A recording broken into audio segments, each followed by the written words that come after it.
Welcome back to the Building a Fighter podcast. My name is Dr. Austin Shane, sports chiropractor in Scottsdale, Arizona. With me, as always, bad ass strength coach in Denver, Colorado, Alex Friedman. Today, do a little freestyle, Alex. Let's You do a just little freestyle.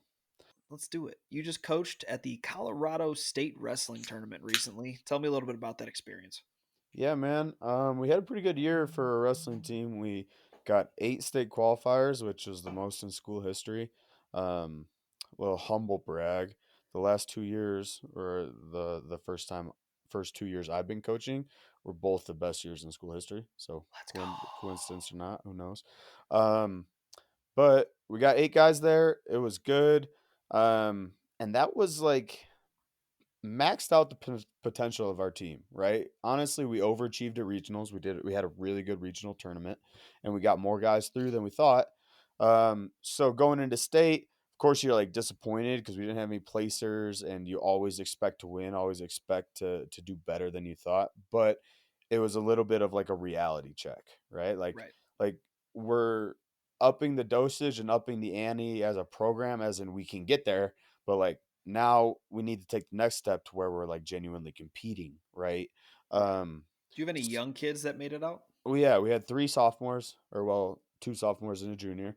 So Heck yeah. we definitely have some leadership coming up through the ranks in our program, which again is another thing that I'm super excited for, and that's why we're really pushing our spring wrestling program and trying to make it more of a culture of success and a culture of wrestling at the school because again, I think we're realizing some success, and both the head coach and I have had multiple discussions of like, but like we're not trying to have this feeling for 1 year, right? We're trying to create a program that kind of feeds itself and allows for success over multiple years, over growth, over for like a better term, a dynasty, right?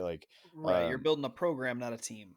Exactly. And so that's the take that we have on it. And last year was the goal of like, all right, we need to get more guys through regionals. And then this year it's like, all right, I see all those names that have team points of state. We need to be top 15 that have team points of state next year, right? And so Yeah. it's just that sequential growth. And there was a really good analog at our regional tournament. We were in the same regional as like probably the top 4 team in the state, Mhm. and they had the same amount of qualifiers. They had 8, but they had 7 guys in the championships, and we had Mhm. 7 guys in the third, fourth place match. So it was it's a subtle flip, right? So we're there and we're developing, and it was a really exciting year to coach that, but it was really mixed emotions because I even explained this to my guys. Like as the coach, I'm a dreamer. I want us to win every position, every time, outscore the opponent, take fall 10-0, whatever, or 15-0, Yeah. right? 10 Exactly. nothing freestyle. Yeah. Exactly. I got you. Um, You got freestyle in the brain. You're starting that spring club. Honestly, dude, I've been doing a lot of research for freestyle and Greco because your boy never wrestled any freestyle Greco. So Really? You never wrestled freestyle Greco ever? I did like 1 or 2 tournaments just like off the cuff, like not even training for him. And Oh this like shit. backwater Illinois, like throw some dude over my head, and how many's that worth? Yeah. Um, but yeah, Dude. really limited Freestyle and experience. Greco's where it's at. Dude, Greco's the fun shit. Seems fun, and I don't deny that. And I think I have pretty good hips for it. I just So you can't use your legs. hips. I said hips, motherfucker. I know. Yeah. I know. No, it's freestyle Greco is a little bit of a switch. It's gonna be a little faster. Freestyle is gonna be a fast fucking pace. Greco is gonna be a Yeah. slower pace than folk style. That freestyle is gonna be a lot. It's gonna be quick with the leg turns. You got to go immediately after hands. You want to actually do as little as like be as stable as possible on bottom Right. instead of trying to move a whole fuck ton, which is Right. very different than folk style. I know those like general parameters, but what are your thoughts in does wrestling and freestyle and Greco make you a better folk style wrestler? Yes. What are the biggest transfer pieces of that? I think in freestyle so I think you get more out of Greco transitioning into folk style Okay. personally, but we'll start with freestyle because that's the more popular one. With freestyle, I think you get the flow of movement a lot more from freestyle moving into folk style. Like folk style, you scramble more, but freestyle, you have to be able to chain wrestle immediately. You need to be Yeah. able to go from your single into your leg lace, or you need to be able to go from a body lock, be able to step around, drop to a leg. As soon as you get the double, you got to climb up high and get after the floating ribs and go after your gut wrenches or be able to turn them immediately, because that's the only way you're really going to dominate opponents is Yeah. if you string takedowns into turns. Um, from the Greco side of things, I think Greco is extremely valuable for folk style wrestlers as well as football players. I think Yeah. Greco's has the biggest transfer for football players, because it allows you to focus on where your hips are. It forces you to be extremely well rounded in hip dexterity and hip strength, because the only way you can pull off, like, let's say, an arm throw is to be able to have develop a bunch of torque and understand how to rotate your hips efficiently. If Right. you don't know how to do that, then you're gonna muscle it, and that guy is going to immediately sag and stop you, and then you're probably getting trap arm gut and getting teched. Which is something I'm actually really excited for in a Greco position, because a lot of our wrestlers do play football, and I think that will help them from just a bare minimum, like a leverage standpoint. Like Yep. I know because we're undersized or whatever, but and then even on our wrestling team, like quite honestly, like upper body stuff, it was our biggest weakness, right? Like Mm-hmm. we were really proficient in our leg attacks and we could get to legs pretty well, but anytime it was like upper body, like and I hated this. Our default coaching cue was like, get out of it, get out of it. And I'm like, Yeah. Ass out, ass out. fuck. Like, I just Yeah. want them to be able to, I want the confidence to be like, all right, if shit goes south, we can land on top. Mm-hmm. But that was not the case, So, Yeah. and I think for a responsible reason, like, we're not in the room teaching a whole lot of throws, probably because it's not in our arsenal. But Right. But it's it's more high risk, high reward on that end. but I mean, I get it with the throws, but what I tell people about Greco too is it actually teaches you to be more aggressive from a tactical standpoint, I think, Yeah. especially at the high school level. So at the senior level, there's a lot of 1-0 matches. There's a lot of, like, the patience game pays off Yeah. typically. But the kids that do the best on the high school circuit for Greco are the ones that want to go out there and put points on the board. Yeah. Like, they're the ones that are trying to be stunners out there. And they're going for the 5-point throws. They want the belly to back. They want to be able to step around and fucking pop those hips and put them over their head. Um, so it teaches you to, if you want to win a Greco match, if you want to win Fargo for Greco, you have you have to be a point scorer. Yeah. Yeah. And I think you can smell that blood in the water, right? Like, let's say you're in a folk style match and somebody wants to go upper body with you. Like, if I'm running out of it, Mm-hmm. your opponent's like, all right, fuck this guy. Yeah, let's Yeah. go. Right. Mm-hmm. Versus if you're like kind of attacking back at him and have actual good position, then like, all right, maybe that's not a viable option. So I think that's the more sophisticated defense to the upper body stuff rather than, killing the underhook or backing out or whatever. Yeah. Um, I also so think both summer styles make you a little bit tougher. Like folk style, you can get away with interesting. not being as tough. Yeah. Um, I personally think, but freestyle Greco, I mean, stopping a gut wrench might be one of the most painful movements until you callus up the ribs. That might be one of the Yeah. most painful movements in wrestling. Is just getting somebody just ranked, or like ratcheting in to your Interesting. ribs over and over again. That sucks.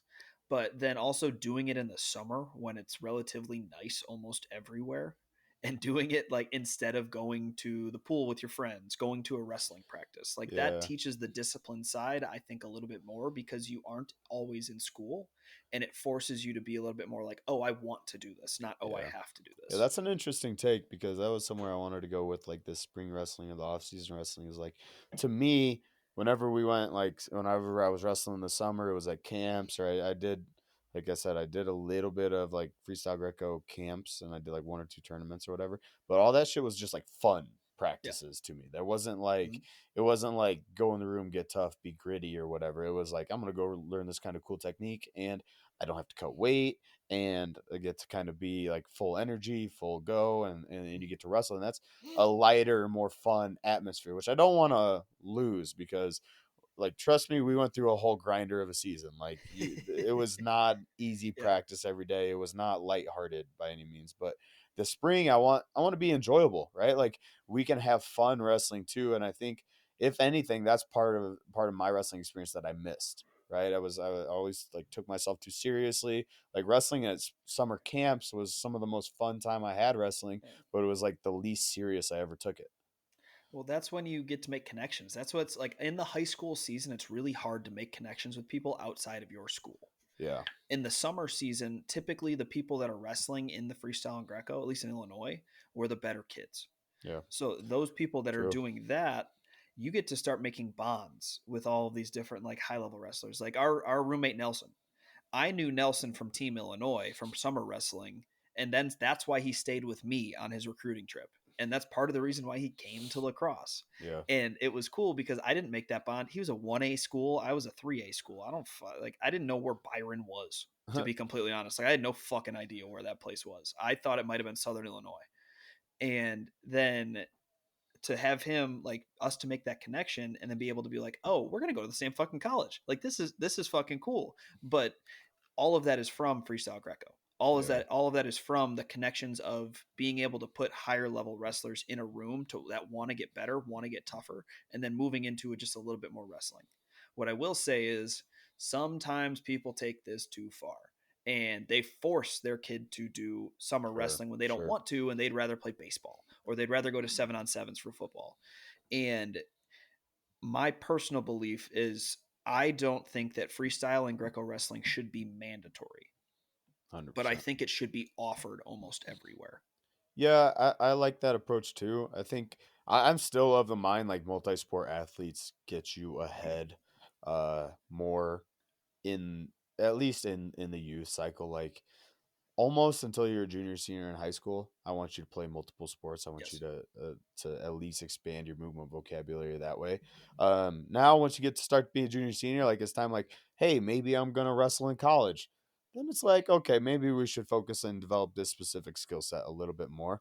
But even freestyle and Greco are still an alternative version of wrestling and kind of an open field per se. But what I'm more interested in, Austin, is your perspective on when is appropriate times or how can we vary like practice intensity and the demeanor in the room, whether this is MMA or wrestling per se, to optimize our athletes process, because I've personally seen a huge benefit, like we talked about peaking tapering a couple weeks ago, in lightening the mood, playing games before practice or at practice, and like short-sighted games where it's more fun, we're still being super active and we're getting something done, but we're in a way lighter mood. And then there's like conversely an intensity factor at practice, like sometimes you just got to put the fucking hammer down and go. It's just going to be hard, right? So like I'm curious to see if you have any unique perspectives on how to balance that stuff. That was a really long question. There you go. Perfect. uh, I don't um, apologize. You're a doctor. You should be able to mentally have the capacity for that. no, so what are we you said What's the what are question? you said what are my what's thoughts? what's the question? Yeah. Um, You're like, what are my do you thoughts? have And then any you went you into a bunch of stuff. do you What have time are we talking about gamifying? do Like, you where are have we any at? that's my question. Do you have any unique perspectives on when to gamify, when to take shit Okay. seriously, and how you optimize Period. Question mark actually. that? You idiot. He's a um, doctor, everybody. Better respect him. yeah. But so I think that gamification should be layered into warm-ups almost all the time. Any way you can gamify a warm up, you should gamify a warm up because that always brings the lighthearted mood going into your practice and going into in the rough times in the season. Because that gives like playing ankle tag gives the kids a reason to show up. That makes like, oh, we get to start with a game. Yeah, Oh, that we get to do something fun and then we get to go wrestling. It's a good thing to correlate with the sport because as we all know, wrestling, MMA, all combat sports are pretty fucking hard on the body and they're yeah, pretty tough. So anytime you can have fun, you should. Um, there's definitely times to do that. Like I like to do that like peak weeks, like make gamifying. That's yeah, a great way to add the intensity that you need in a much more fun way. Like playing spike ball or gamifying like some sort of wrestling drill or adding in say for MMA like doing like different partner drills that are going to give you a benefit in the end. All of these things, they're all kind of different ways to make it a little bit more fun. If you give somebody a goal to go after, that's still gamifying, right? That's still a way to drive an incentive and make them care more about what they're doing. And that's a good thing to do on the peak week where you have to keep the volumes extremely low, but you Yeah. still want to maintain that intensity. Yeah, and I think it's a good way to create a competitive atmosphere and capture a more pure sense of competition.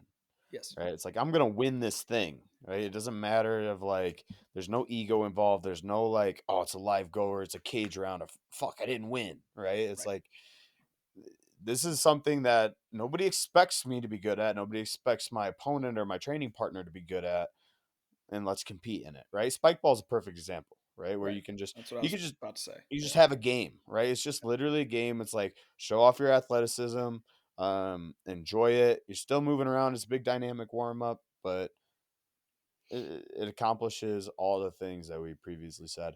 For sure. Um, Well, it all hold on. And it also the cool thing about it, like think like spike ball.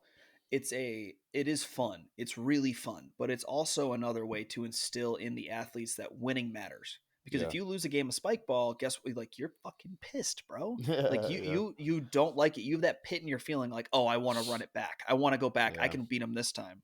And even though it's really fun to play spike ball, it Mhm. accomplishes that same goal of driving and increasing in competition and increasing competitiveness in your athletes. And it's not just spike ball, it's any game you play prior And to I practice, end of practice, whatever. I think that sets the tone too because how many guys mid to late practice when we're doing live goes like, oh fuck, I lost a round in practice. Who Right. cares? You know, Oh, or like, well. oh, I just tapped because I didn't want to have feel that like uncomfortable feeling. Yeah. It's like no motherfucker, win. You know, that's how everybody gets better in a sense of like iron sharpens iron, and I think there's a time and place for that. But Right. but what I And was gonna that's normally like that right there. What happens in practice, that's normally what starts to derail wrestlers or fighters as they go. When they start yeah being okay with losing in the practice room like that and being okay. Like I know that's when I started like not giving a shit about wrestling. Like my last year at lacrosse. yeah Like I just didn't care if I won in practice. And that sounds so bad yeah to say. When I was my freshman and sophomore year, when I was doing pretty fucking well. yeah Like if I was going with Cody C and I lost that go, I like oh the worst was Dustin. yeah If I lost to Dustin, I was coming at you with some fucking hands. Like yeah I did not like that, but that was when I was wrestling my best. That type right. of atmosphere was when I was at my most competitive. Now, I don't think there was ever a time that I didn't care about losing at practice, but there were definitely times where I cared too much about Yeah, winning in practice. So again, a easy small-sided game or like spike ball or whatever can set that tone. Like, shit, I lost a game of spike ball. Like, yeah, I want to run it back. I want to be competitive, but ultimately, I don't fucking care, right? And yeah, I think that's the nuance that you have to have on like goes in the room or sparring. It's like I want to win this. I'm going to compete my ass off to win it. And then if I lose, ultimately, I don't fucking care because I got better. yep, Right? Like the end goal is getting better and surpassing your limits. The end goal in the practice room is not winning. When we get to competition, the end goal is fucking winning. right, Right? But the appropriate priority there is get better, then give a shit about winning the go. right, Right? So yeah. so I think that's a common um, misconception or problem too, where everybody just wants to win, win, win, win, win. But winning is So cool, Alex. I fucking know. I'm very competitive in my everyday life. I have to admit. Yeah. But you're right. Getting better should be the main point, and it should be what's focused on. Like, there's nothing worse than play wrestling with somebody, like just spar wrestling, Yeah. and all they want to do is win. When you're just trying to flow through positions and feel out different movements. Well, Like when I was gonna say there's also nothing worse than when they don't give a shit or give you any type of look at all. right, that's true. Yeah, if it's a wet noodle is just as bad as a try hard. Right. Yeah. But like the only way to like the only way to play wrestle well is to just flow through different movements and try True. to get your body into a weird position and work your way out of it. That's how you feel comfortable. That's why Penn State's fucking Penn State. To Dude. be completely honest, they're who brought it into D1 wrestling.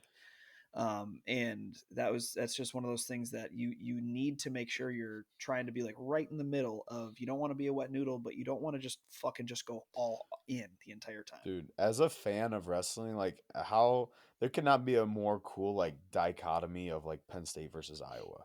Yeah, And like yeah. recently Penn State's been dominating the landscape, but like what a complete rivalry in competition, but what even a more complete rivalry in philosophy of like training norms. Because I'm not gonna lie, I've been in a situation more like an Iowa style wrestling room where I've thrived and I've really enjoyed like Hmm. put your head down, do the routine, Same. take your shit seriously, like get to it, and you feel badass. Like you absolutely do. It's like Hmm. and there's a undeniable air of like I'm better than that motherfucker because I've suffered more. Yep. Like and then there's it's hard to deny that factor, but what's recently more been proven is finding that middle ground of like play wrestling, enjoying the process as well as getting after it at certain points. Right. Well, that point right there is what I feel like gets overlooked. Is everybody talks about how Penn State, their style is play wrestle, funky, move around, score points.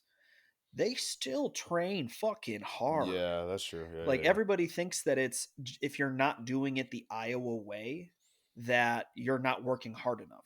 Yeah. And Penn State was the first school to be really show that it's not just about how hard you work. Yes, you should outwork your opponents, but if you work efficiently, efficient work is always going to outdo hard work. And that's a Yeah. hard pill for the Iowa fans to swallow.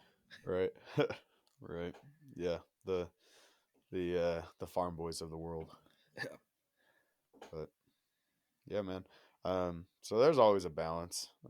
That was the point I was going to go back at you with. Is I think there's time to be in it as well, to have Yeah. just that kind of eliteness air of like, nah, we're not fucking around today. We're getting For down to sure. work, right? Oh, 100%. Um, and so I think setting those tones in practice is hugely important, but more importantly than that is you can plan and periodize those approaches out. Like Hmm.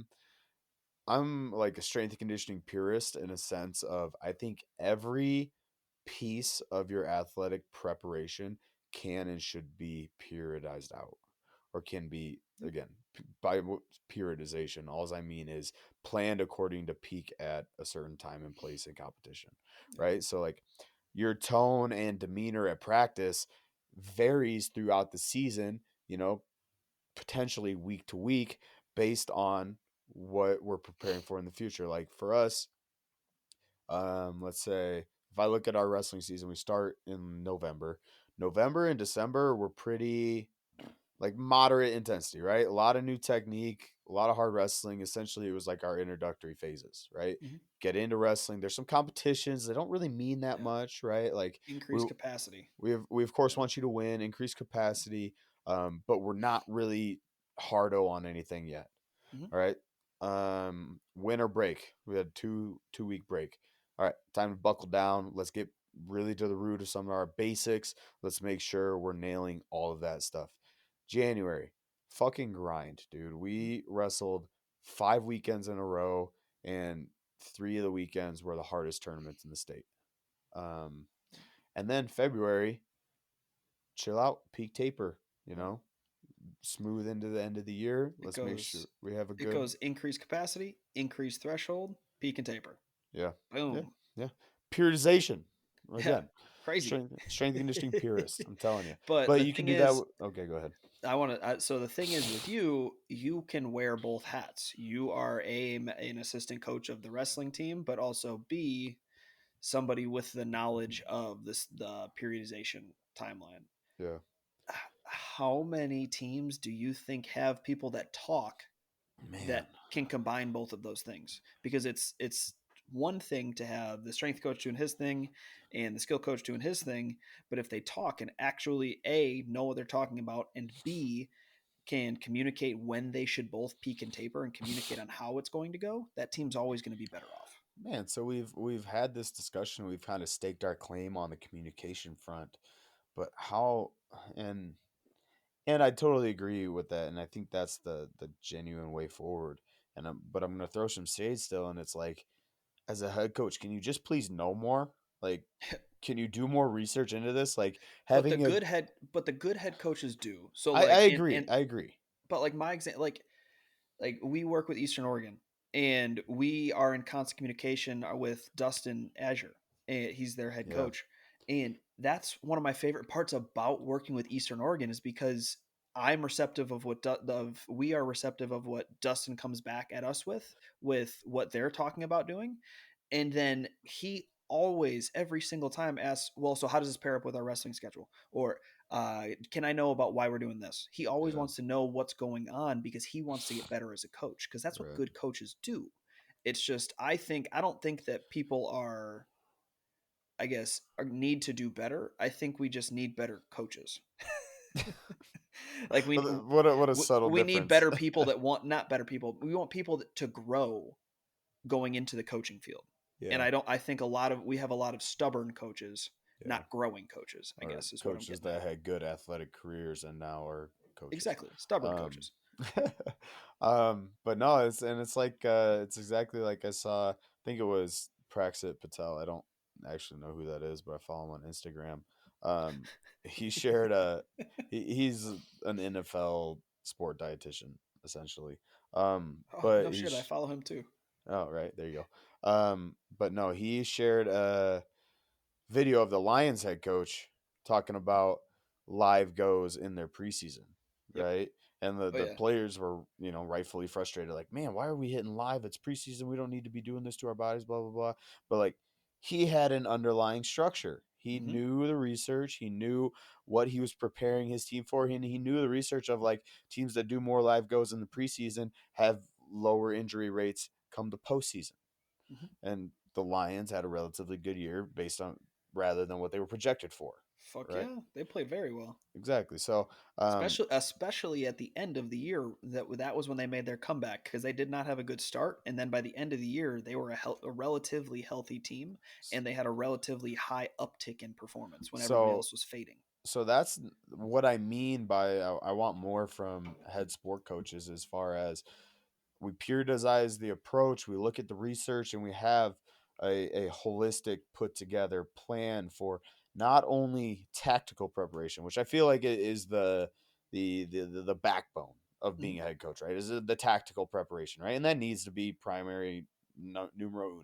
Hmm. But we have a tactical approach for the mental preparation. We have a tactical coach for the physical preparation, and we have branches of support staff that help us with this, but I, as the head coach, am still responsible for the overarching scheme.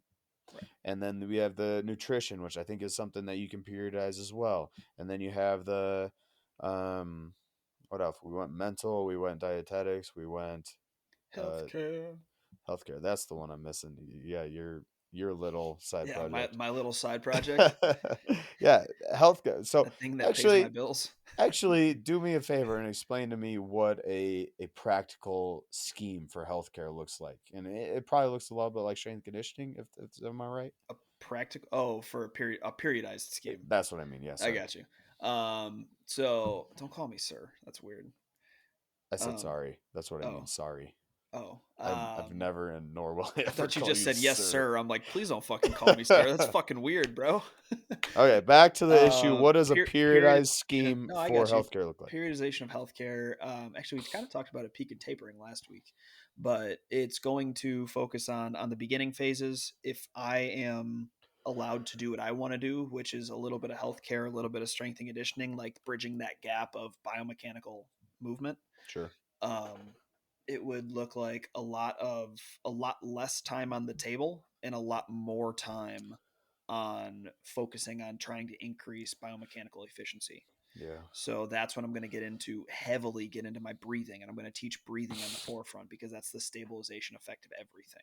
Yeah. I'm going to teach how I want them. I'm going to teach a gait cycle and or watch their gait to see what we can improve. Maybe they're striding too long and they have a history of low back pain. Well, we know that that's going to irritate down the road because every single step you take is just a slump test, which is going to tension the entire nervous system.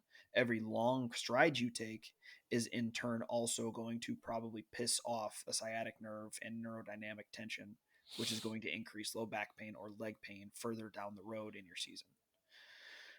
So that's a main point or applicable point for runners as well as fighters that are doing a lot of road work. Um, I guess from a periodization standpoint of as it gets closer to competition towards the end of the year, that's going to be a lot of table time. That's going to be a lot of doing whatever muscle work we need. I need to do my job in order to make them feel as confident as possible. On the forefront, we're going to make them feel confident in their movement skills. On the back end, we're going to make them feel extremely confident in how their body feels going Yeah. into the competition.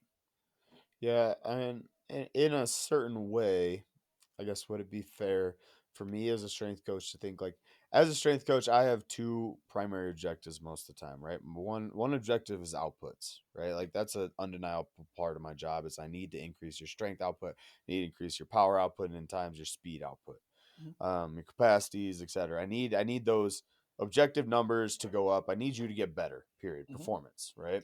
And then the other secondary agenda is I need you to move efficiently and be healthy, Yep. right? So, is it fair to say that in a um, utopian model of this, the um, staying healthy, the injury prevention side can all be outsourced to a healthcare prevention or a healthcare periodization scheme? Ooh. Um, Honest answer, I'd flip it around. I would put it on. I personally would rather focus on just table work and then kick that out to if we're talking about a business model here. I mean, I guess just a team model. Okay. Because like just because if you have somebody that in a business model, if you have somebody that's a therapist, you could just run more people through like the therapy side of things. Yeah, From a team model, I want them I want whoever is the most competent person, regardless of license or yeah, profession, doing what they're best at.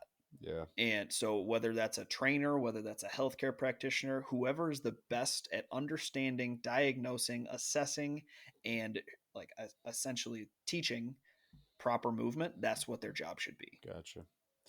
Yeah, Because I know a lot of chiropractors I wouldn't let fucking teach me rehab. I would like laugh at. And I know like Eric Cressy's a trainer. yeah, He's not a healthcare professional. He teaches healthcare professionals about fucking shoulders. right, Like right, because he's the most competent person for the job. So yeah, I think in a performance team that's what matters the most is that you identify everybody's key performing indicators yeah, regardless of whatever they're doing, and they should be assigned to that as long as they're legally allowed to do it. yeah. Yeah, that's always been a tricky interplay. I think as strength and conditioning is like, and of course you periodize it, right? Like you have to sequentially, uh, progressively overload these things. Mm-hmm. But um, I don't know. I don't think there's a time to completely let go of like correct biomechanical movement corrections or um, like more intrinsic type of movement. Like I still think you hold on to a little tail end of that, even as you get to your peaking cycling or output based Yeah. mechanics. So But I like playing with that percentage yeah, and shifting it as you go and up and down. I think a big thing, and I think what's another thing that's extremely important if you are playing with those two lenses is that you should make your intentions clear to the athlete before they walk in. Right. Because that's where I see a lot of trainers run into trouble is that you get an athlete that you're a biomechanics specialist, so to say. Like Sure. that's more or less like you're doing like fixing movement patterns, and you have somebody that's expecting to come in here and deadlift 500 pounds without a belt. True. And True. so and then if they have that expectation of doing that, you do this, there's a relatively you do the opposite effect where you're just watching them walk and you're doing a breathing assessment and Right. yada yada. I would bet you a lot of money that for the most part that you are not going to work with that athlete ever again. Yeah, they're not going to be satisfied with this session. It's like Right. easy as like, all right, hey man, today is 90% go hard, 10% take care of yourself, right? Mm-hmm. Or like you walk in the door, it's like, hey man, today all we're doing is feeling good, Yep. right? Like there's not a whole lot of high intensity output stuff. So it's setting that expectation. That's where like the coaching communication piece Yeah. comes in. I like using like a stoplight series. Yeah. Like it's a green day, a yellow day, or a red day. Red day is gonna suck. Yellow Day, I want it to be more like in the middle, but Yeah, could still be considered stimulate, not annihilate. Green Day, you should feel good leaving, not yeah, shitty. yeah. I don't know. I still hold true to I think you should feel better walking out of every workout than you feel walking in. You know, and Then you're better an idiot because there's no way that you can feel better after doing heavy ass deadlifts walking out. now. I don't mean better in a sense of like, oh, I feel fresh and daisies and I'm So smelling that's flowers. that's more what I'm meaning. I mean better in a sense of like my body moves more efficiently and maybe I'm tired from the workout and I'm more down, but I feel accomplished in it, right? Like Yeah, yeah. I guess The if I mental say better, side, I you feel mean better. mentally. Yeah, Yeah, mentally. You should always walk out mentally better than when you walk in, right. right? That's fair. Physically, you can get Yeah, trashed, yeah. whatever. I was about to say I've had some sessions that I did not feel better after. I also dislike and refute you calling me an idiot. That doesn't feel good, Austin. Well, unfortunately for you, Alex, I don't care about your feelings. All right, yeah, that's no worse than what we call each other on a normal basis. Yeah, that's you've greeted me with some bad words. No, I would never, Mom. I never say bad words. That's true. Sherry, he Sh- does not. Shout out to our parents that listen to every episode. True. Appreciate you guys. Fans, OG fans. Well, this is going downhill fast. If you guys got to get in touch with us, please, all of our information is in the show notes. That's going to be both Instagrams as well as our emails. We have programs available at buildingafighter.com. That's going to be our memberships, which have recently launched, which is a recurring 3-week program that's going to focus on your specific goals, whether they be strength, mobility, conditioning, or the total package, which is building a fighter. We also have custom programs and preset programs that are just month long. So this is Dr. Austin Shane, This is Alex Friedman. and we are out.